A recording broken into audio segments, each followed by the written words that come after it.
One of the questions constantly being asked is how can we control a shorter length of backswing during short game shots? How do we know how far we're swinging the club back for a half, a three-quarter backswing? Club players often have a great deal of difficulty controlling the club in small swings. Medium length pitch shots in particular seem to be a problem. So if you struggle with the distance control in pitching, here's an exercise that you can try which may help you pitch the ball more accurately, more repetitively. When people look towards making a half or three-quarter golf swing, one of the interesting things for me is that they tend to talk about the club head. In other words, how far back are they swinging the club head? Now this makes it very difficult to control or feel the club head. The club head isn't part of your body, neither is it attached to your body. So it's very difficult once it passes outside of our field of vision to actually accurately gauge whereabouts in the backswing the club head is. Much simpler to deal with the club handle, the bit that you're holding. So here's a little exercise. If you make a stance without a golf club, set your hands in a grip position, close your eyes and make a backswing to hip height. And you'll find that your spatial awareness, when you open your eyes and check that position, you'll find that your spatial awareness allows your hands to pretty accurately sit at hip height.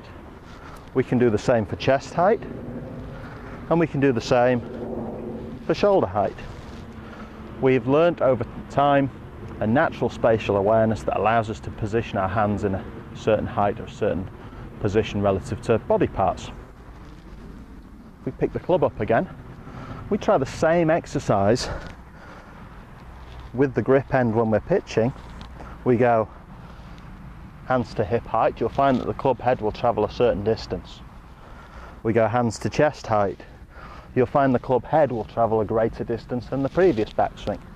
And finally, to shoulder height, you've now created 3 different backswing lengths purely by controlling the grip end, the hand position through the backswing. Now in pitching, we're looking to balance out your through swings. So a through swing should always be at least the same size, possibly a little longer than the backswing side. So we would go from hip height to hip height or just beyond. Chest to chest or just beyond. And shoulder to shoulder or just beyond. Gauging these 3 different backswing lengths with one loft will allow you to hit the ball 3 different yardages. Now you can take that a stage further. A lot of players nowadays will carry more than one wedge, but even if you only carry a pitching wedge and a sand wedge, being precise with 3 different backswing lengths with 2 clubs will give you a total of 6 shots.